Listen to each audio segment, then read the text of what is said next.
Hey, folks, we're on to Thomas Hobbes and his great work, Leviathan. For those people who don't consider Machiavelli to be a truly modern political theorist, Hobbes is usually then seen as the most likely candidate for the first truly, fully modern political theorist. Although some people would say that his commitment to absolute monarchy disqualifies him from that title, seeing how the what would come to follow in the next couple of centuries would be a growing commitment in political theory to democracy and to human rights. But in other ways, Hobbes is exceptionally modern in his approach to theory. So let's get started. First thing to note, and this image is on every one of these slides, but we have the image that accompanies Hobbes' book Leviathan, I believe, since its original publication. But this idea that the Leviathan is an artificial person made up of all of the people of the state, of the community, and that they come together and combine their power and combine their will into a single powerful entity that is capable of securing them all, right, is essentially what it's at the heart of this theory. And so I like to start with the image itself because I think it's useful. So as with Machiavelli, I think it's important to get a little bit of context, although we don't want to be entirely controlled by the context of Hobbes's life and interpreting his thoughts. But as with Machiavelli, I think it is useful. And so the context in which Hobbes and Locke both wrote was the English Civil Wars. So for those of you who aren't familiar, we're going to run through it, and yeah, it's a little bit lengthy here. And the first half is primarily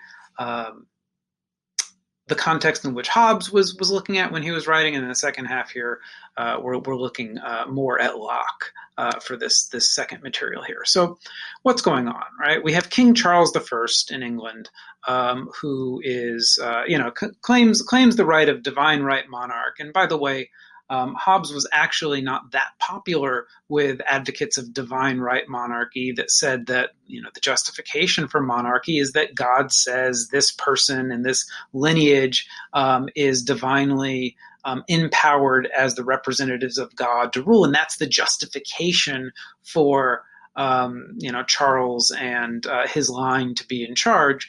Hobbes gives us this more, what we might say, secular, removed from God and religion, justification for absolute monarchy, and that actually didn't sit well with some advocates of monarchy because they said, no, we have our explanation, and your explanation seems to cut against ours. It says that ours isn't the real justification, and he eventually made his peace with these folks, but I think that it is worth noting, while Hobbes was a supporter of Charles I, it didn't necessarily mean that his justification for monarchy was popular amongst the monarchists of the time. So what's going on with Charles I? Charles I is an absolute monarch, except we are, in post-Magna Carta days, and there are some limits on the king. And primarily the major limit on the king is that he needs to sit parliament and have them make laws if he wants new sources of revenue through taxation. Parliament represents the people, but really it's the aristocracy, it's the landed gentry. They're the people with all the money, and if Charles wants to tax them, he needs to have them sit as a legislature and pass laws that say, here is a new tax on our lands to fund the things Charles wants to do. And the things that Charles wants to do is conduct a bunch of foreign wars. So these wars are costly, and they keep bringing Charles back to Parliament saying, all right, Parliament, I need some more cash. And Parliament was like, we're not so sure about this. What are you going to give us? So after a series of parliaments where Charles called them back, asked for money, dismissed them. Eventually, Charles says, I'm done with this. the Parliament is dissolved for good, and Parliament raises an army. They got the cash, and they fight Charles. We have a civil war. Eventually, they win, and they cut off Chuck's head. It's one of the more famous moments. Here's a painting of it with there's Charles and there's the rest of Charles. And this was the fate of Charles the First. And just sort of like a hint here, we get to this in the next slide, but Hobbes, the supporter of Charles, who has to flee to France after Charles dies, is thinking, monarch dependent on someone other than himself. And that does sound a little bit familiar from back with Machiavelli, but this idea that what happens to you when you are not when you don't have the power to take care of things on your own, you get your head cut off. Having to ask other people for help is a dangerous, precarious thing. And Hobbes will, in fact, go on to say, well, the only thing that can come from divided power is struggles over power. So he flees to Paris. He, for part of the time he's in Paris, is actually the tutor to the next Charles, Charles II. So he's over in Paris. He's writing his works, working on Leviathan, which he actually had written beforehand, but he spends most of his life writing and rewriting and fine tuning this massive work. It's a big work. You guys are only reading some of it, though you have the whole PDF. It's a big work, and the whole back half is stuff that we tend not to deal with.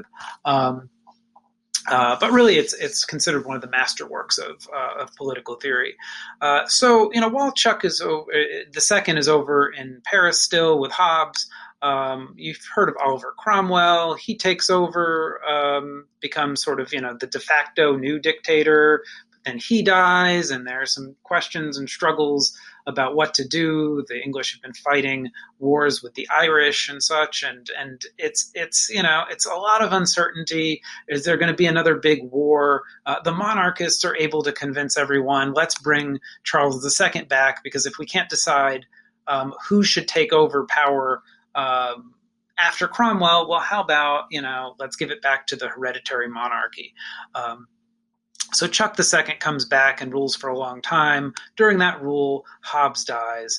But for our purposes, it's important to sort of look at, well, Hobbes lives through all of this turmoil, all this civil war, through this exile, through this uncertainty, and all of it leaves this mark on him that, man, instability, insecurity, the worst. We got to avoid it at all costs. Now, after Hobbes dies, controversy around Charles II ensues because he doesn't have a kid, and he says, my Catholic brother James is going to succeed me. He's going to be the next king, and right, the Protestant Church of England is like a king who is loyal to the Pope in Rome, like a king who is allied to perhaps Catholic France and some of our Catholic enemies. Can we trust a? There are all kinds of reasons around this anti-Catholic sentiment, but some of it has to do with edicts that came out of Papal Rome that said that Protestants didn't necessarily need to keep contracts, or Catholics didn't necessarily need to keep contracts with non-Catholics, and so there were some worries over property, the propertied elite, the gentry. Those same people who fought with Charles I are like, we ain't letting no Catholic king be in charge, and so they tried to pass something called the Exclusionary Bill. And one of its main advocates was this guy, the Earl of Shaftesbury. And the Exclusionary Bill basically said, no Catholics, no Catholics in charge. And Chuck threw everybody in jail. Chuck II here, and kind of put his boot down on his detractors there, to the point where where are we? We're in the in 83. Shaftesbury and his folks attempt to assassinate the king, and they fail, and they flee to Holland. And who goes with them? Locke, because Locke is like attached at the hip to Shaftesbury. That is his crew. That is the the political element that he swims in. And so Locke's formative years are sort of this idea of this king, this mad, unchecked king making these crazy decisions and trying to kill his people and having to run over to Holland.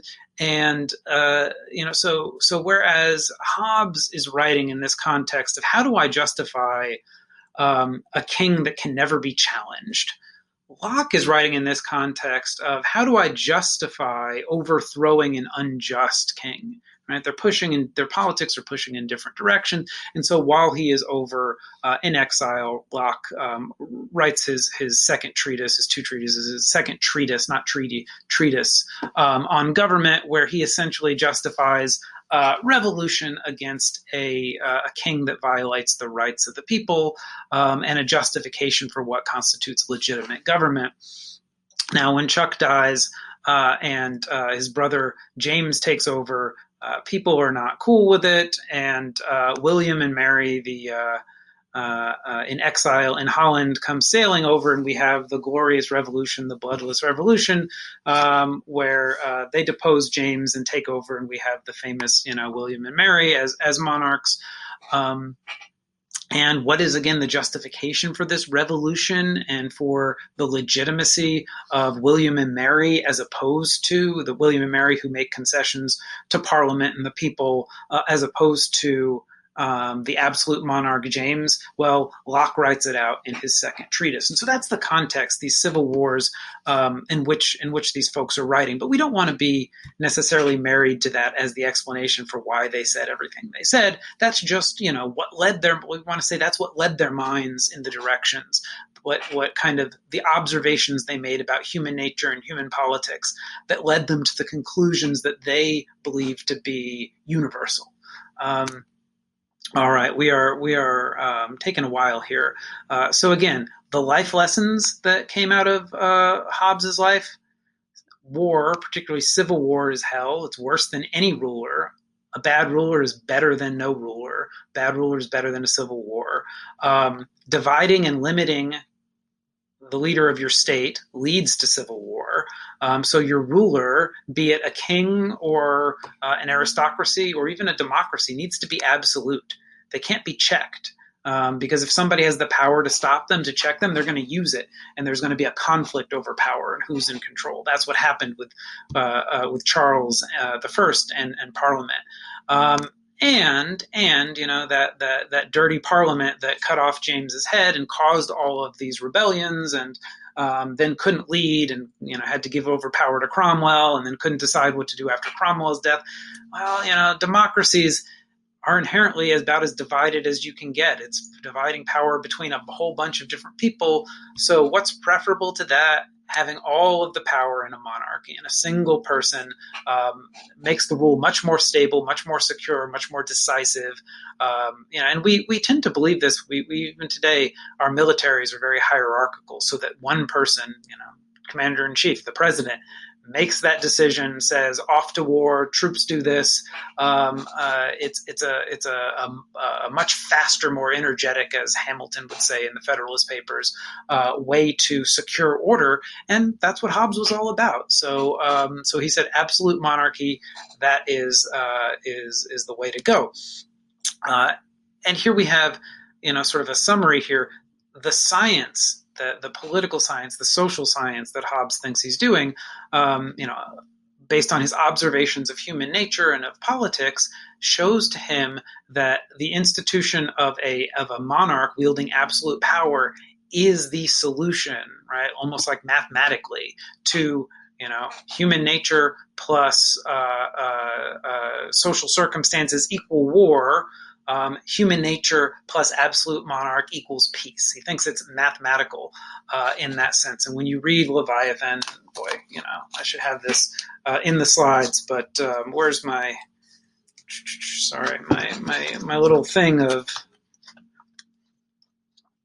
oh geez, sorry. There's a little chart in there where Hobbes looks at the sciences and basically compares the political sciences here, right? If you find this one here on, I believe, you don't have the same copy of my books of the book as I do, but in chapter 9, he basically says you have all the natural sciences and you have all the political sciences and social sciences, and it's the same sort of thing. Observe the world, find the universal rules, draw the conclusions, and that's what he thinks he's doing. Again, very modern in that sense. Machiavelli perhaps doing the same thing. Hobbes is charting it out. He's doing it so much. So again, important here, peace is what you want, and everything you get, liberty and prosperity and self-determination or whatever you want, the ability to have the kind of business you want or to travel where you want to travel, any of that stuff, that's all just gravy. Peace and security is what you want. That makes everything else possible. All right, so Hobbes' science of human behavior. There are a few elements that we should note here. One is, starting in chapter 11, he talks about the desire for power, the restless desire, that humans are naturally sort of greedy and acquisitive, and they want control and they want stuff. That's important, right? That's a driving impulse behind us. And it's not an impulse that he's necessarily saying we can change. It's just who we are. We're not going to be changed in some way that makes our nature, less desirous of power and control and goods. We got to work with that, right? That's, again, also a very modern thing. He also uses this term vainglory a lot, or vainglorious as a description. And basically what it means is overconfidence. So think of it this way. When you ask somebody, when you ask people, do you think you're a good driver? Like something like 90% of people say no. And then you ask people, well, do you think most people are good drivers? The vast majority of people also say no. This idea that I'm a good driver, but everyone else is a bad driver, that's pretty common in ways of thinking. Everyone else is bad at stuff, but I'm good at stuff. That's vainglory, the idea that I am exceptional in some ways, that I overestimate my own abilities. And what Hobbes sees is that we all want stuff, and we're all vainglorious, so we all think we can get stuff, The idea of, I think I could take them, and I could beat them up and take their stuff. And on the other side, the other guy's saying, I think I could beat that guy up and I could take his stuff. Well, what's going to happen? We're going to fight, right? And in fact, when you go to realist theory and international relations, why do realists think war happens? Because two states are unable to accurately judge. They have a misunderstanding about the power of the other one. They each think they can win the war. If you don't think you can win a war, you don't have a war. Is essentially what happens in non-conquest based wars, right? And realists would say that's when you have a war, is when both sides think that they can win it. You're going to have problem. Hobbes says that is the basic condition of life, and he says it's not entirely unreasonable, because in chapter 13, right, Hobbes says, and this is sort of an interesting thing, Hobbes's belief that humans are naturally equal. And that's, across all people and across gender, across age groups, this idea that in terms of mind and body, we are generally so equal that anyone can kill anyone else. You're stronger than me. Well, you got to sleep sometimes. You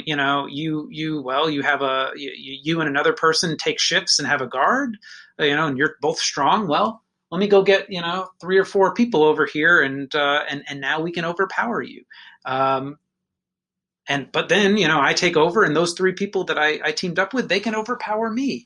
This idea that we're always vulnerable, and that we always have a hope of acquiring more, and that we always want more. You put all of that together, right? So human nature combined with the fact that human nature also, or the circumstances we find ourselves in, are largely equal. It means we're always going to be trying to take advantage of each other, and that has sort of a escalating consequence in the social reality, right? So the state of nature, in which there's no government controlling us, Hobbes says, is a state of war, of all against all. And it degenerates into, I better get you before you get me, right? This idea, and you see it again in a lot of post-apocalyptic type movies. Like, I can't trust you, and I better try to take you out before you decide to take me out. And, in that kind of circumstance, Hobbes thinks life is going to be nasty, brutish, and short. Why? Because we're constantly going to be afraid. We're going to constantly be in conflict and fighting. We're going to put all of our energies towards, building spheres and walls around our house and this and that. We're not going to have, because we have no safety, we're not going to have time for commerce. We're not going to have time for science or for the development of knowledge. We're not going to have time for the development of art and culture, exploration. We're going to have no progress, right? In the sense, progress here, even though Hobbes is seen as a very conservative theorist, what he's doing is saying, what institutions do we need to tame human nature so that we can progress, so that we can do better, we can have more culture, have more knowledge, have more science. He loves science. He loves science. He does believe that knowledge progresses forward, but the current condition of humankind is preventing that. He's looking at his life in the English Civil Wars and saying, we're not getting anything done because we're just fighting. And it's a terrible way to live, both because you don't want to be scared and you don't want to die, and you don't want your property taken, but also because if you're worried about those things, you can't write any poetry. You can't, work with your neighbor on that new business venture. You can't do anything that could improve the human condition. But once you have security, you can do all of those things. So Hobbes thinks security is obviously the thing we need to get some of. Oh goodness. So did I copy that twice? Yeah, all right. No, here we are. So, right, just kind of recapping. Chapter 11 says that, we have this restless desire for power and this vainglorious sort of judgment. We have natural equality. So we get a state of nature, war, no progress, all of that. And so then in later chapters, here we have 14 and then on for the next few, Hobbes starts talking about a law of nature. And it's very different from what Locke means when he starts talking about laws of nature. What Hobbes basically means as a law of nature is what a reasonable, rational person would always do in all situations. And in his mind, it's seek peace and prepare for war. But two, right, the way that you can do both of these things is to trade your liberty for security. Right? If an opportunity to trade your natural liberty in state of nature, I can do whatever I want. The ends justify the means. Whatever I need to secure myself is completely okay and just to do. Well, if I want to trade that power to do whatever I want for security, that's a trade I should always make. Security is the goal. So if I think that I can get security, I should make that deal. Sorry, those slides were a little messed up here. So 17 here. Hobbes is confronting this idea, again, human nature plus equality equals endless war. So what do? We need to get rid of equality. Right? And that's one of the interesting sort of contradictions in Hobbes, is this idea of the extent to which we are all naturally equal means that we have to find some kind of social inequality. Otherwise, we're all going to kill each other endlessly. So what do? We all, every one of us, gives up our power to some other dude or some other body, some other governing power, and we give up all of our power so that this one power above us all is overwhelming. And you think about it like you have a group of 10 people and anyone can take anyone else out, and they're all gonna want to be in charge. But person 11 comes over and we all give that person all of the weapons, and then that person is sitting on the tank with the machine gun and says, hey, everyone, stop fighting. Go about your business. I'm in charge here. Right? That Hobbes thinks this is the rational, reasonable thing that we're going to do. That, and by the way, right? Why are we not going to be tyrannized by and abused by the king? Probably because the king has no reason to do that. Because the king or the government has absolute power. They don't have to worry about us. They don't have to treat us badly. And this, I think, is again a little bit similar to Machiavelli. This idea that once security is in place, you don't have to or want to treat people badly. that nasty Brutish and short life situation that we had in the state of nature was because everyone was afraid. You get rid of all the fear, and suddenly everyone's willing to cooperate. I think that's an important overlooked aspect here. So again, how do we create this overwhelming power? We have a social contract where we transfer all of our power to someone who's actually outside of the contract, the Leviathan, and they retain their power in the state of nature to do anything and everything they want.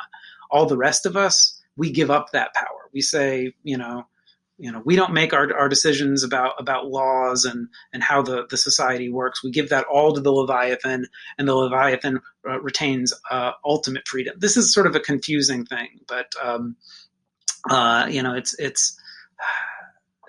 it's just as a technicality worth noting that the Leviathan is not part of the social contract. In part, that's because Hobbes sort of sees that you wouldn't in that group give up. Imagine you're all fighting, those 10 people in the room. We don't all agree to give one person that we've been fighting with all of the weapons. We're going to be killed or taken advantage of. We only agree to it if it's someone outside of the conflict. Now, some might say, well, how does that actually ever happen? And this is one place that Hobbes maybe is kind of strong. He says there are two ways that these contracts come about. One is through institution, which we would consider like an actual contract. We all sign a document together. And the other is acquisition. I come in I already have my tank and my machine gun, and I drive into the room and I say, everyone, I'm in charge now. And if you don't follow my rules, you all die. Hobbes actually thinks they work the same way. So for institution, this idea of making an agreement, one of the problems that, say, Locke has is, what about in a contract situation where you have those 10 people and 7 of them in the room agree to the contract and 3 others don't? Well, Hobbes says, you know what? Those other 3, they then agree, or they die, or they leave, right? One or the others. But the force, the power to coerce those 3 is created by the majority consent to the contract. And so, right, there's force even in the way the compact, like, the Constitution, right? How we think of the Constitution as being something that was drafted and then agreed to. Hobbes says even in that situation, you know what? Not everyone votes for it, but they're bound by it because they consent when they choose to stay and not die. Acquisition's the same thing. I come in and I give you a choice.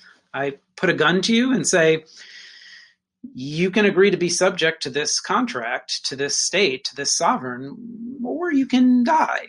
And you say, I'd rather not die. I'm going to choose living.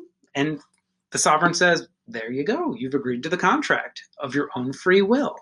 And that, to people, a lot of people, is like, that's not freedom. That's not a free choice. And yet in chapter 21, Hobbes sort of explains, well, whether it's institution, whether it's acquisition, what are you really doing? You're giving stuff up for self-preservation. You are being forced to consent because you're afraid you're going to die. In the state of nature, you come together and hammer out a contract because you're afraid if you don't, you're going to die. If some conquering force comes in and, puts a sword to you, you agree to that too because you're afraid you're going to die. It's basically the same thing. There's no conflict in Locke's in Hobbes's world between coercion and free choice, free will. And Locke will not agree with this, right? Locke thinks that this kind of thinking is silly, but it does, and it does feel odd to us, right? It doesn't feel legitimate, and yet what it does is it makes the actual mechanism by which states come about for Hobbes. Right? That's how most states come about, is people conquering other people. Or people coming up to agreements and then forcing the dissenters to agree and follow the rules anyway. Hobbes gives a justification for that. He says, no, it's the same thing. It's legitimate, right? My theory and the practice are actually, they function in the same way, which, again, Locke may not have that kind of benefit. Yeah, and so one person, one objection here might be like, well, why does Hobbes go to all this trouble of showing that a monarchy, an absolute monarchy, would be legitimate if it's just a function of power anyway? If the guy drives in on the tank and says, I'm in charge now, and you've all agreed to it, um, why does he need to go through all the hoops and write and hold up a book and say, and you've consented to it? See, it's a social contract. You are now bound by the laws of justice and the laws of human nature to follow my decree. Well, I mean, it's because again, not every government is being shaped as an absolute monarchy, and there's contestation with people right on his heels, like Locke, saying that this is not the way that government should be organized. And so, Hobbes believes that the state needs to, in not simply its practical formation, but also in the stories it tells and its use of ideology to justify itself, because that makes the state more secure. It makes the people more willing to follow and not rebel. They see that they are not being oppressed by the state. They see that they are being secured and helped by the state. And so it makes them less likely to plot and try to overthrow the monarch. And that gets us into some interesting stuff that does not seem to fit with the normal sort of understanding of what Hobbes is doing here. And I point us to chapter 30 here. This idea where Hobbes kind of says, well, the monarch is responsible for your safety, but that also means your welfare, like, your food and your housing and your medication. You have to have those things because bare survival is not survival. And suddenly you're like, oh, right? I thought this was all about like not getting killed, but maybe there's a way of saying that the social contract also, obliges the monarch and the rest of society to provide me with food, shelter, medication, healthcare. I don't know, a job. I don't know what makes life worth living. What more than bare survival is necessary for this to be a contract that I'm willing to sacrifice all my power and all my liberty to be a part of. And I think that opens an interesting door for a discussion of how we might modernize this kind of absolutist monarchical work, that maybe the sovereign owes more. And then also, right, in terms of the advice that then at this point Hobbes starts giving for the absolute monarch, you can do whatever you want as long as you protect the people. The contract only ends if you can't defend them. But if you want to keep the state stable, here's some advice for what you should generally do. Kind of like Machiavelli. Follow the rule of law, right? Promulgate the law, say these are the rules, and then stick to it. Only punish people when they violate the declared law. Don't be arbitrary. Don't be capricious in your use of your power. Use it in a predictable, reliable way, because people will like that. Give them due process. Don't be arbitrary and capricious. If you have a court, set up a court system and then have the court system run. You don't have to, but you should as a ruler, because that enhances the stability of the state. Treat everyone the same, equal protection. Right? By the way, these are the core principles. These three principles are probably the core principles of what we consider to be our modern liberal democracy in America. And Hobbes says, you know what? They're all a pretty good idea. A wise ruler who is concerned primarily with security and stability should do these things. And then also should have a civil religion, kind of like Machiavelli. It is time for class. So that is the end of our discussion of Hobbes here, because I got to run. But thank you, folks.